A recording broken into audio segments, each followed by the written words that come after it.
This is Mrs. Wethington, and I am going to go through annotating our state article with you, as well as how to restate your questions and answer in complete sentences. So, you should have, if you followed the instructions on the playlist, you should have already split screen and have markup ready. Normally I would do all of this with you, but I had already gotten started earlier, so if you have not, you should label Growing Up Pepsi as the heading, otherwise known as title, but label it as heading because that is how it will be labeled on the integrated test. And then here, a tall glass of cold cola stokes memories of carbonated childhood. So go on and highlight both of these, please. And come over here where it reads, to your questions where it reads, using the summary, what is the central or main idea of this article? So you would restate the sentence or the question by writing, using the summary,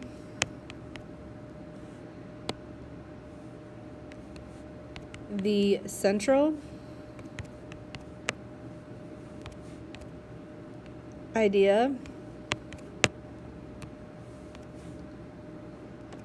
of this article is that drinking Pepsi, or you could say cola because it didn't explicitly say Pepsi in the summary. Drinking cold cola brings back childhood memories. All right, so that's how you restate your question. So now let's read.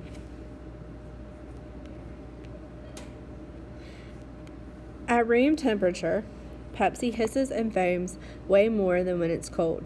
That's one reason why the 5-year-old is pouring wee shots of warm cola into jelly jars for his Raggedy Andy and Leo Lion.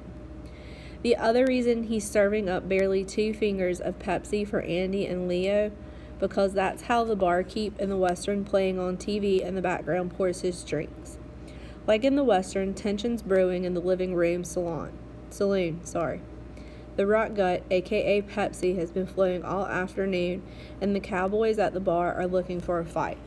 So in this opening of the article, they're comparing what the little boy's doing, how he's playing with his little dolls, which are like the patrons of his saloon, and he's serving them Pepsi like the bars would serve other drinks in old Western movies. So that is the comparison there. Let's come over here.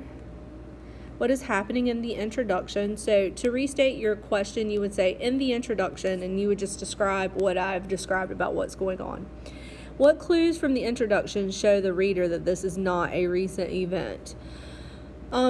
Clues I would say that show it's not a recent event would be the Westerns on TV. I mean, I guess there's some on there somewhere, but comparable to like when I was growing up, there's not as many. Like Westerns were a huge deal back when I was growing up, and that was often what was on the TV, especially if like your grandfather or your dad or somebody like that was in the room. The next question in section 1, how does the author provide evidence of the ubiquitous nature of Pepsi in his childhood? And after that, we're going to talk about the context clues telling you what the meaning of ubiquitous is. All right, so let's highlight some of the stuff that we just read.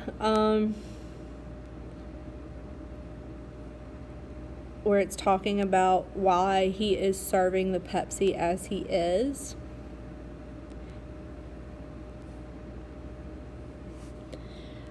As the boy and the stuffed toys exchange tense stares over the footstool that serves as a bar, a voice calls from the next room, "Do you want an ice cube for your Pepsi?" An ice cube? Really? Wild West saloons don't have ice cubes. "No, Mom," the boy yells. "Okay, yes, the boy was me. I was the barkeep, knocking back shots of Pepsi with Andy and Leo. I even made a face like the TV cowboys did as they drank shots of real fake whiskey. My shootout in the OK living room from the early 70s is one of my earliest memories of drinking Pepsi.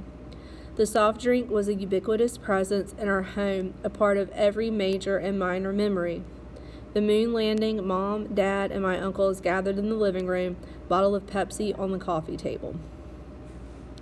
All right, change your highlighter color to, let's do green. And go on and highlight the soft drink was a ubiquitous presence in our home.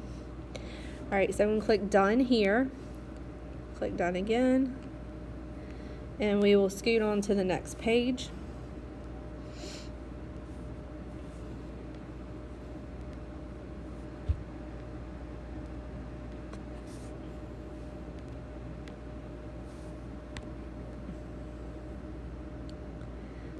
New Year's Eve, I tasted with a glass of Pepsi as Guy Lombardo and his orchestra ushered in the new year.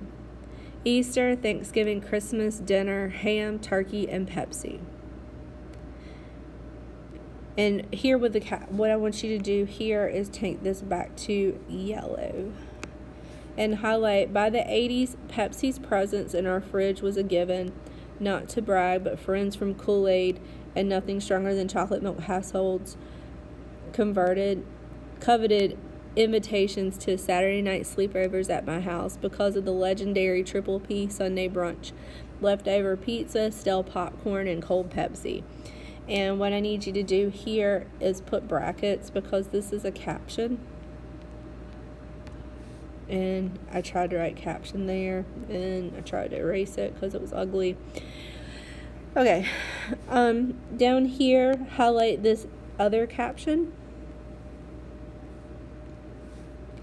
And then put brackets around that, please. When Caleb Bradham invented Pepsi Cola in New Bern, he didn't know the soft drink would be an essential part of a good breakfast. Pepsi and popcorn. And this here was photographed by Jeff Wood. So continuing on with the reading. However, it wasn't all fizz and fun for soda fans in the 70s and 80s. The years of the Cola Wars, the Pepsi Challenge blind taste test, Michael Jackson versus Mean Joe Green, and an all-out assault on the taste buds with exotic concoctions like lemon-flavored Pepsi, Pepsi Light, New Coke, and Crystal Pepsi. All right, let's pause for a minute because I have stories. So this whole thing that they're talking about here about the Cola Wars, that was a real thing.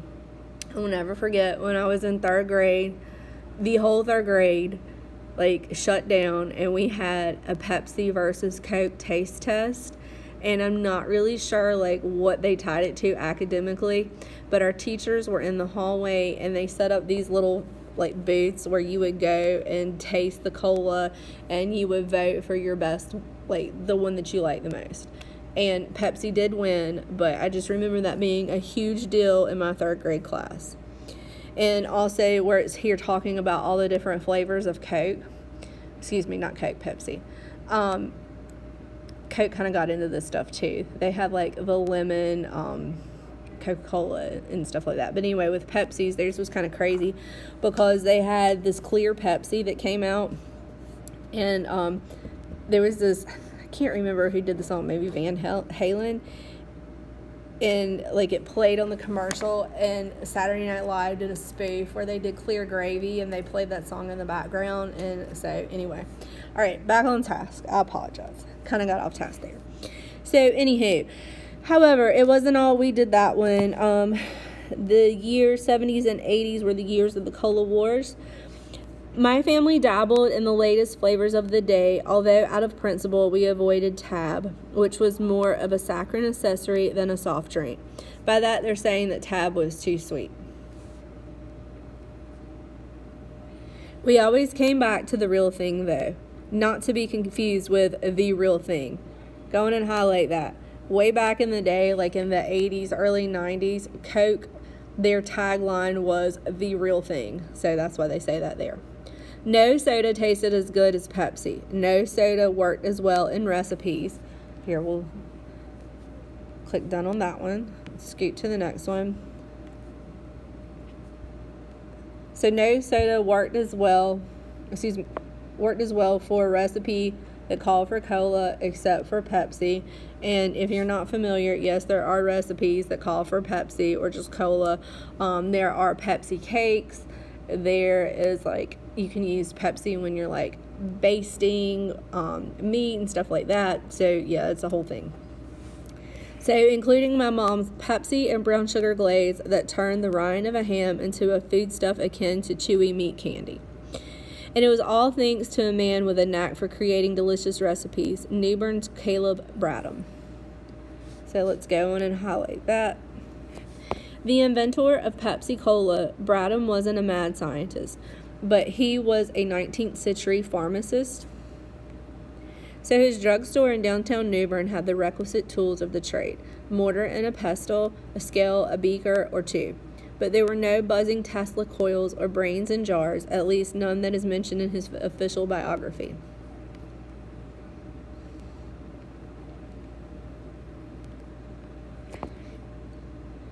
And right here we have a caption, so we'll go and put brackets around that. Bradham's wild experience were more on par with Julia Child in her kitchen than with Dr. Frankenstein in his lab.